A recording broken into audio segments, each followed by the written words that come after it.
So she picked up the case from the conveyor belt and she kind of put it down on her feet, and she fell backwards, like completely back, and she smacked her head off the ground.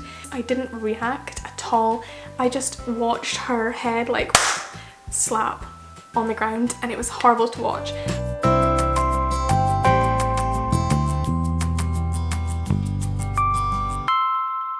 Hey, I'm Emma, and today I thought I would share a little story time of the time I flew halfway across the world with complete strangers. So, I watched a lovely video yesterday of people being asked in the street which strangers they will always remember. I thought back to a story that I haven't told, I don't think. I don't really know that I told anyone because I kind of experienced it. I wasn't on my phone at all. Any of the time I was speaking to these people, I just had no desire to remember I even owned a phone. They were so engaging. And then I kind of arrived in Vancouver for this 3-week holiday with my friend, and I think I told her in the car, but I never managed to, make anything of it. I don't even think I wrote down the story. I was trying last night desperately to remember the name of this couple. So I went back to my diary and I found the date I must have flown, and I searched back through my messages, and I just had this one message that was on the right date, and it was like one of the only things I sent on that day when I was traveling, and it just said Sally and Ron. That was all my message, and I was asked like, why are you looking at these 2016 messages? But it was really hard to find because I didn't explain the story. Like, there was nothing in my messages to search for. I just had literally written Sally and Ron. So it started off in August 2016. I was flying from Aberdeen Airport to Vancouver. So Aberdeen Airport is kind of a small airport in the east coast of Scotland, and to get to Vancouver, to kind of fly really internationally, you always need to do like double flights, transfer somewhere. So I was in this small Aberdeen airport and I was minding my own business. I think I even had an audiobook in. I definitely had earphones in, so I was in my own world. And I was walking past this lady who was searching for someone. She looked kind of distressed. I don't know who spoke to who first. I started speaking to her to find out what was wrong with her, and she said that she'd lost her husband and would it be okay, quite frantically, if I was to be able to watch her bags while she desperately tried to find her husband. So I know you're not really supposed to guard anyone's bags, but she was quite distressed and desperately needed to find her husband, so I sat with her bag. And within a few minutes she came running back and she's like, oh, thank you so much for looking after my bags. This is my husband. It was all just a misunderstanding. So they had gone to the toilets and went their separate ways, and then when the guy came out, he wanted to look at some whiskey before he was leaving Scotland. He wanted to try and find his favourite whiskey, so he didn't think much of it. He just went off to find the whiskey. But he was, I think, maybe late 80s or 90s, so he was quite frail and not very fast at walking, and obviously his wife was kind of worried. So that's how I ended up speaking to them in the beginning, and I just spoke to them for maybe 5 minutes after that, just a bit of a chat. We actually figured out that this man was from Aberdeen, same as me, and the woman was from Vancouver. And as soon as I heard Vancouver, I was like, no way, I'm traveling to Vancouver. That's so funny that, we're in Aberdeen Airport and you're from Vancouver and I'm going there. And then it turned out that they were flying from Aberdeen, where they have a holiday every year to see their family, and they were flying back to Vancouver.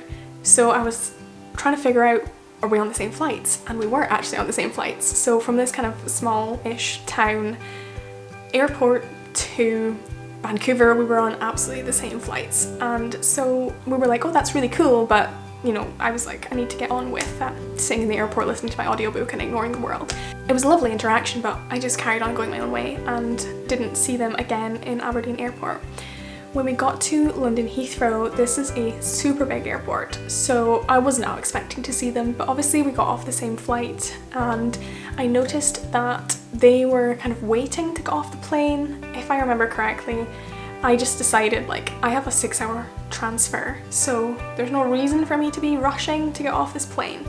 So at this point I just thought I would wait for them and we could just walk off the plane together. I would just see if they needed a hand or wanted some company because I was traveling alone. And they did. They were really happy to just chat to me some more, and at that point I think I got to know their names, which we hadn't got onto before, and they were telling me about their children, their grandchildren, and we were having some good chats. while we were making our way into shops in the food area of the airport. We had to change terminals. It was just a short bus ride, and I was talking about lunch, and they completely out of the blue invited me to go and spend lunch with them. So I was happy to go and have lunch with them. We were choosing which place to go to, and I was completely under the impression it was going to be a do you want to have lunch for a chat rather than do you want me to take you to lunch? But they found a really nice place. It was kind of like a classic like pub, burgers and fried chicken and pies and things. So we sat down and it was really lovely. So I was having this restaurant lunch with two complete strangers in London Heathrow Airport after meeting them like a few hours ago. And we had so much in common. We were having great chats. I mean, despite the fact that this was like an elderly couple and I was what I've been at the time. I was definitely still in university as an undergrad. I was telling them all my plans for life and they were so encouraging, nurturing to everything I was telling them.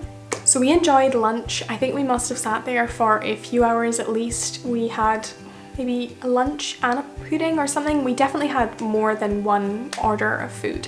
At the end, I was taking money out ready to pay and they absolutely insisted that they paid for this food, which was the sweetest. They were so kind about it and really encouraging for my whole life and my plans for things. So eventually we were done with lunch and it was time to wander to the gate. Now, London Heathrow is a huge airport and I think it said it was going to be like a 30-minute walk from the spot we had had lunch in to the gate. So I think Ron was probably frail enough that he could have easily got on one of those like go trolleys where they drive you around the airport, but he didn't want to, so we were in no real rush. We still had plenty of time to get to the gate. So we finished up with lunch and then we began walking towards the gate and it took ages. So every so often we would go past different gates and occasionally we would stop to sit down and let Ron get his breath back. We also found those kind of walking travelator like flat things in the airports and we just stood on those. We weren't in any hurry. And then eventually we got to our gate. We found a nice seat nearby. I think they had fancier seats than me, so I think they were, you know, going to a different part of the plane, or maybe they had the access seats and they were sitting at the front. I don't know. Anyway, we knew we weren't sitting anywhere near each other and I kind of assumed I wasn't going to see them on the other end because passport control can be really big. And we were on a pretty big British Airways flight. I kind of said goodbye to them. It was like a really big plane, so I wasn't expecting to see them again. The flight happened. I don't remember anything that happened on the flight. And we got to passport control. It was mobbed. I didn't see them at all at that point. However, when we were collecting our suitcases from the conveyor belt, I did see them, so I came over to chat to them and we were just catching up on, you know, how was your flight and gentle conversation like that. And then the cases were coming. So Sally came to pick up the case and she picked up the case perfectly fine. Like she was strong enough to pick up a case off the conveyor belt completely. I don't know how old she was. Anyway, so she picked up the case from the conveyor belt and she kind of put it down on her feet a little bit and she fell backwards, like completely back, and she smacked her head off the ground. And I was slightly too far away to do anything about this. I didn't react at all. I just watched her head like slap on the ground and it was horrible to watch.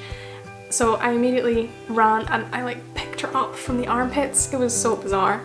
Not considering that she might have a head injury or a back injury.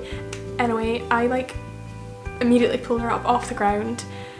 And yeah, it was really scary and she was like, no fuss, like, you know, really embarrassed about the whole thing, but I just felt like, you know, gut-wrenching to watch someone smack their head off the ground. Anyway, she was really embarrassed. She said she was fine.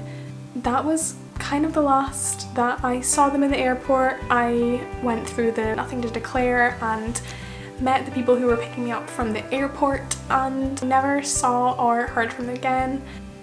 I wonder where they are now. I never had a list of their last names. I have no idea who they really were. The whole time I was with them, I didn't touch my phone, I didn't touch my audiobook. I guess I didn't really need them in the end. I don't remember too much of what we were discussing. It was years ago, but I do remember how happy it made me feel to be chatting with them. We had so much in common with Ron having grown up really near where I grew up, despite the age difference. It wasn't the first time I'd ever travelled alone, but it was definitely the most fun. So yeah, that's the story of me travelling halfway across the world with strangers. I have also done a video about my time in Vancouver this year, which was for a science conference. If you're interested, feel free to check it out. That's it for this story time. I will see you in the next video. Bye!